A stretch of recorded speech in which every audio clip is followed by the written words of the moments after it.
So we are going to talk about Augustan fiction. Augustan period it is, also called neoclassical period. Neoclassical period or Augustan period is the early 18th century. As you know, we were talking about poetry and prose till now of this age. Now we are going to talk about fiction. What are the influences on 18th century novel? The technique of psychological portraiture continued. You know, rogue tales, picara stories were there, citizen comedies were there before this, all that continued. Periodical essays and their social interest and technique of characterization was there. Periodical essays had a social interest. Straightforward narrative style of Bunyan, factual style of Defoe, heroic romances, all these are very important genres of the 18th century. Robert Walpole and his government were attacked on the London stage repeatedly. Robert Walpole and his government were attacked on the London stage.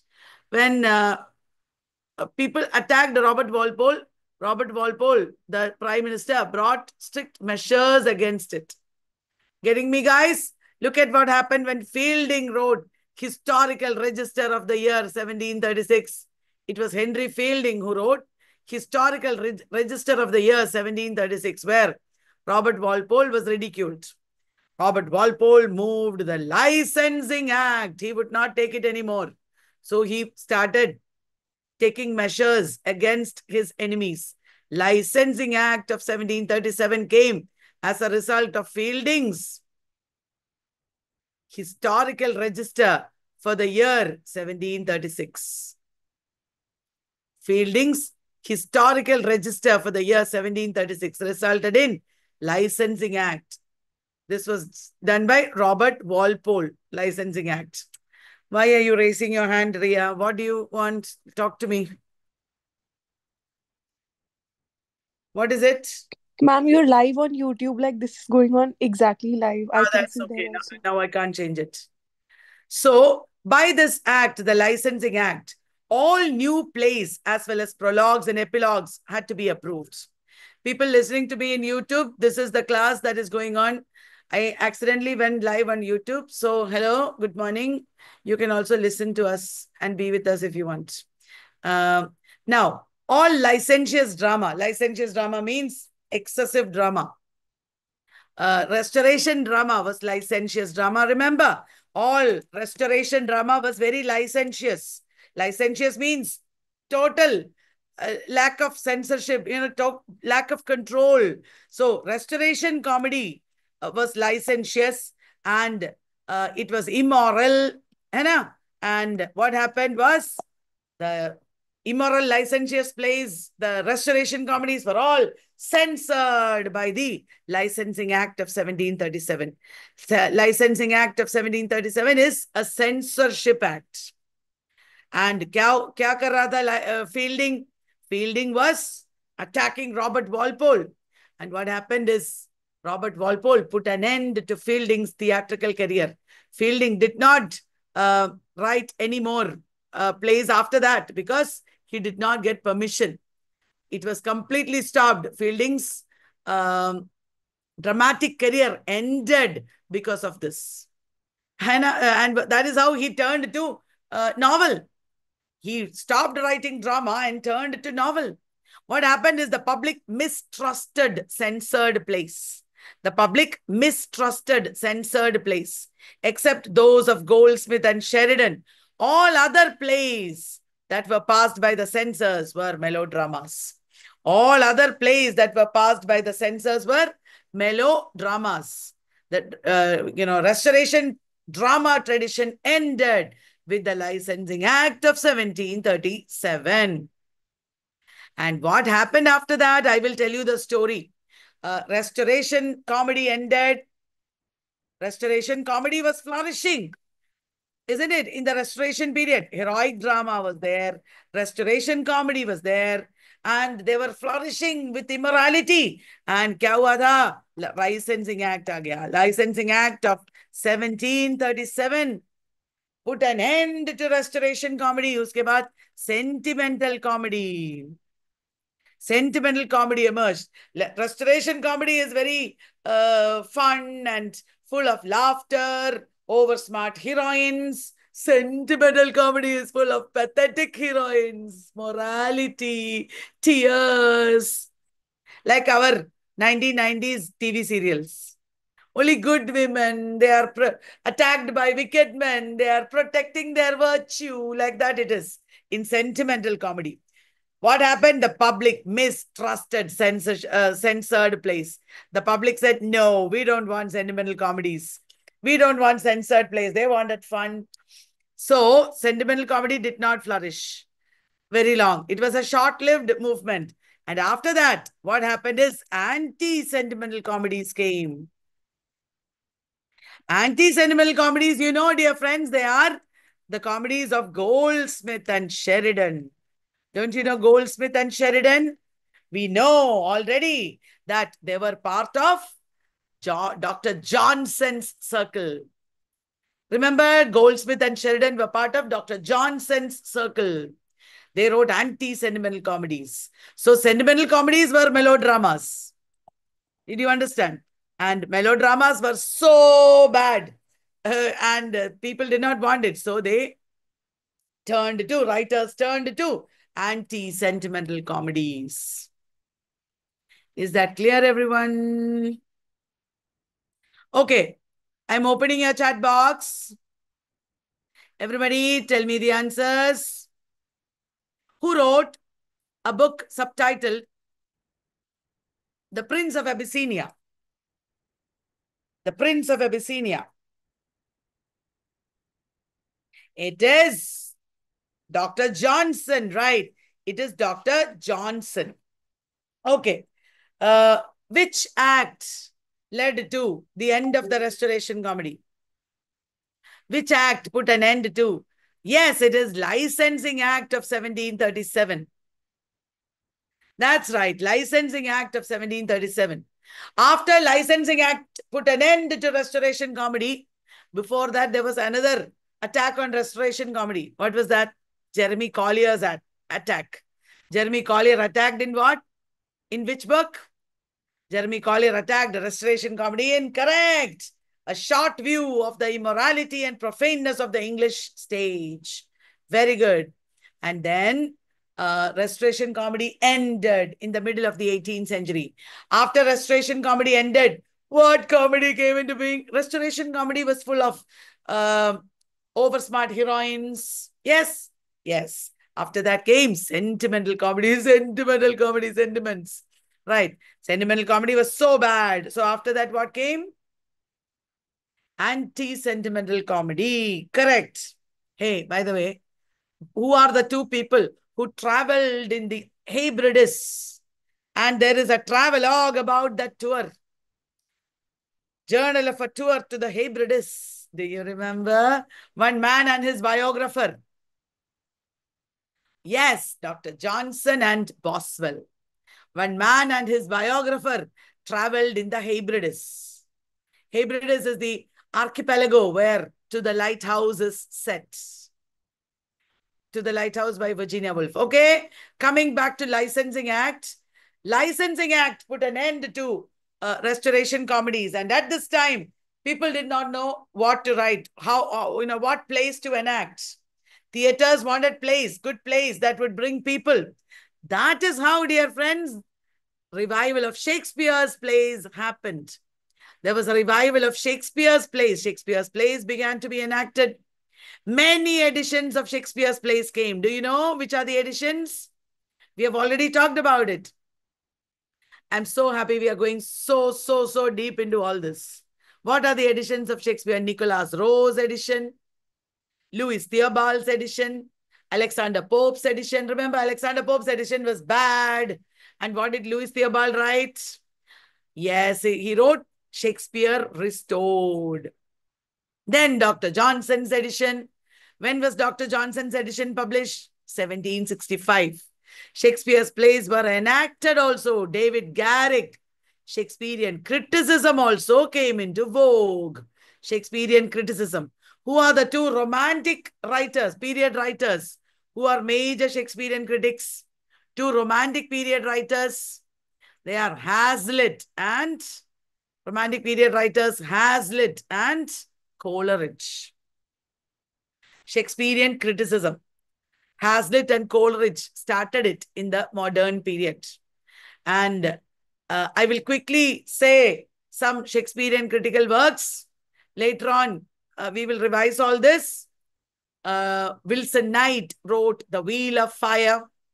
Dover Wilson wrote What Happens in Hamlet. Elsie Knights wrote How Many Children Had Lady Macbeth. Caroline Spurgeon wrote Shakespeare's Imagery and What It Tells Us. I will explain all this. We will do Shakespearean criticism in detail. I'm just telling you an overview. Ernest Jones wrote Hamlet and Oedipus. A.C. Bradley wrote Shakespearean tragedy. Then E.M.W. Tilliard wrote the Elizabethan world picture.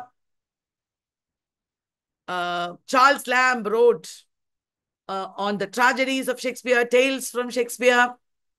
William Hazlitt wrote on the characters of Shakespeare. I know you didn't understand.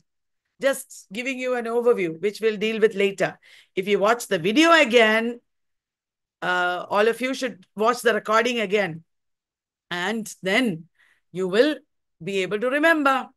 There are many works written by the new historicists also on Shakespeare. So Shakespearean criticism started in the 18th century. At this time, revolutionary drama died out and experimental drama emerged. Revolutionary drama was drama that attacked the politicians, etc., like Restoration comedy. You know, all the people who rebelled against Robert Walpole, they wrote revolutionary drama. Experimental drama means sentimental tragedy, sentimental comedy. These were new genres that emerged. Ayyo, guys, it was so bad, so much sad, tearful. You know, it was sentimental tragedies and comedy. So, anti-sentimental comedy developed after this. What happened is people like Fielding left drama and turned to the novel. You know, mock heroic novels appeared. Mock heroic novel. Do you know what Henry Fielding called Joseph Andrews? What did Henry Fielding call Joseph Andrews? A comic epic in verse. Samajh rahe ho? A comic epic means what? Comic epic means mock heroic. Comic epic in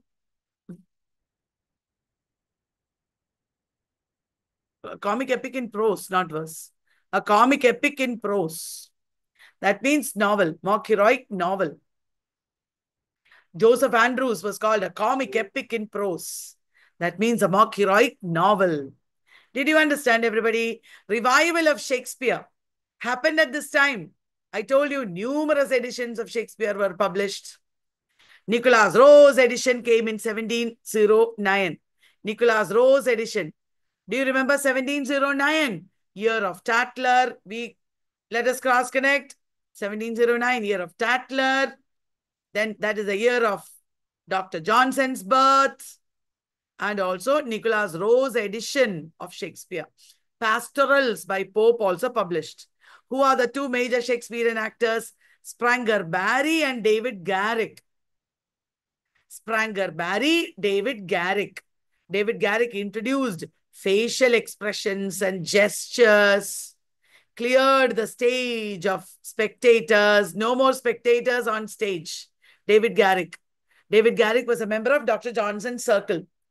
Who was the man who introduced proscenium arch in the time of Ben Jonson? It was Inigo Jones, remember. Inigo Jones was a major architect of England. Inigo Jones. This is David Garrick. These are all very great pioneers of the theatre. Remember, in the Restoration period, what theatre came into being? Picture frame stage came into being. Now, sentimental comedy. I hope I've already told you, Richard Steele wrote Conscious Lovers. Do you remember, everyone? Colley Cibber wrote what? Love's Last Shift, or The Fool in Fashion. We have already talked about it. Love's Last Shift or The Fool in Fashion was by Collie Sibber. A reply to it was written by Van Brugh. Again, I will revise, don't worry.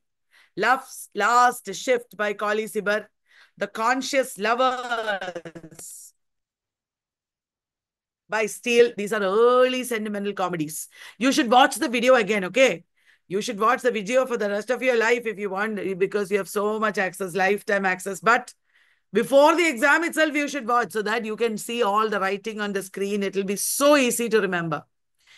Okay? Love's Last Shift by Collie Sibber, Richard Steele's Conscious Lovers. These are early sentimental comedies. Sentimental comedy refers to middle-class protagonists triumphantly overcoming a series of moral trials. So what are the keywords? You should study the keywords. What are the keywords? Middle class it is. They are triumphing at the end. Moral it is. The underlying belief is that human beings are inherently good. In sentimental tradition, the underlying belief is that human beings are good. In restoration comedy, the underlying belief is that human beings are immoral. Believe that human beings are immoral, whatever you say. And there is a rebellion in this. You know, they were rebelling against Puritan culture. When they upheld immorality, they were rebellion. They were rebelling against Puritanism, which was prevalent to the previous age, in the previous age. The immorality of the restoration comedy is a rebellion against Puritanism. And it is a satire on the upper classes, satire on aristocracy. Are you following me? Against this, in the sentimental tradition, the belief is that human beings are good. There are high moral sentiments. These plays evoke tears more than laughter. And this was a middle class reaction against sentimental comedy. Okay, restoration comedy. Restoration comedy was aristocratic. Middle class, sentimental comedy is middle class.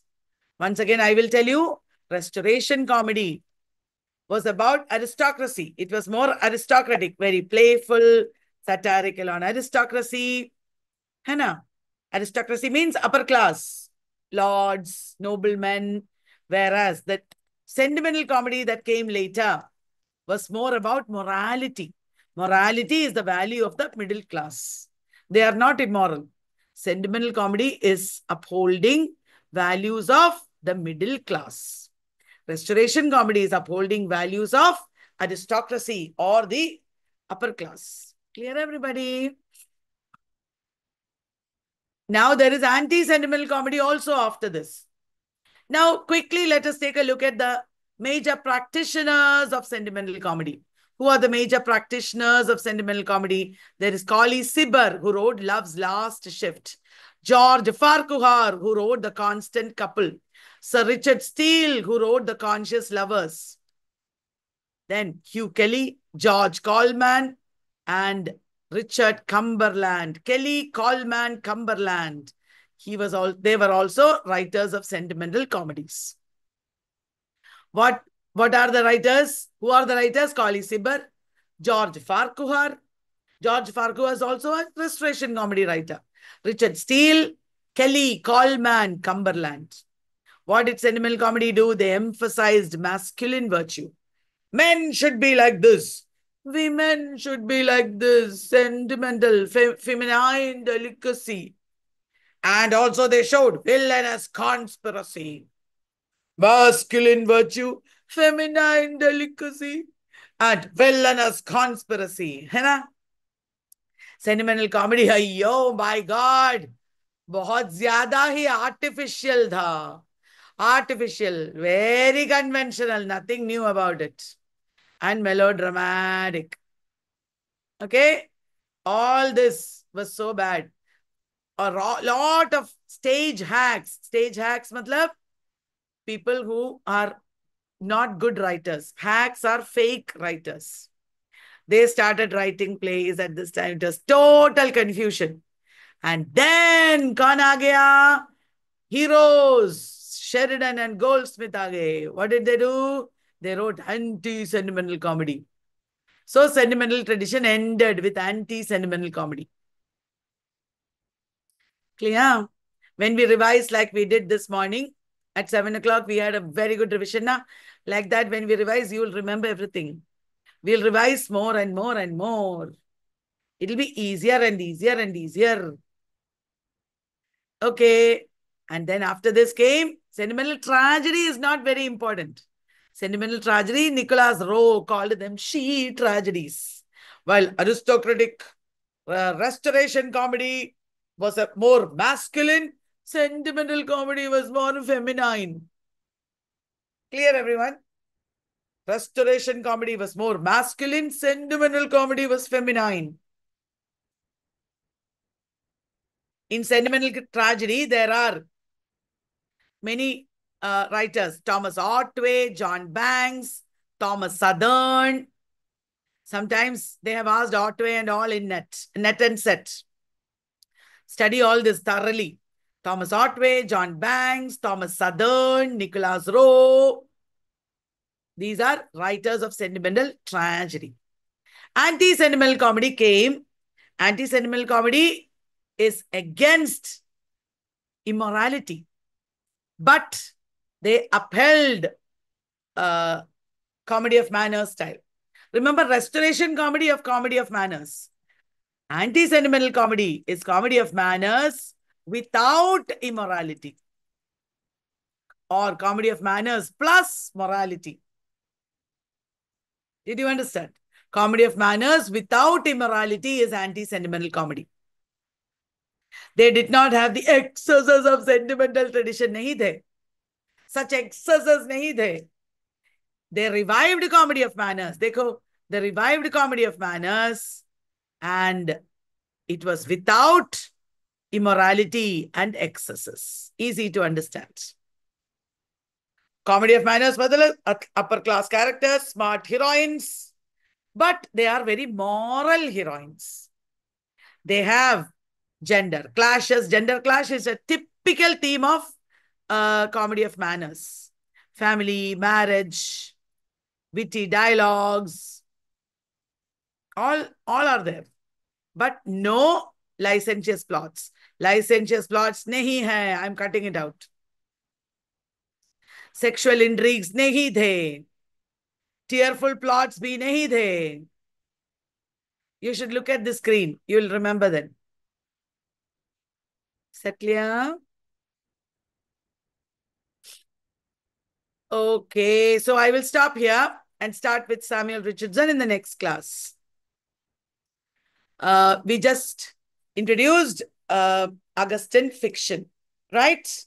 It is 8:30, so you must be busy to go to your workplaces, etc. My friends on YouTube, you just listen to a little bit of our morning session.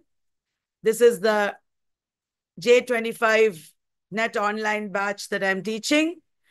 I'm happy that accidentally I went live and you all joined. Thank you very much. I will stop the live stream.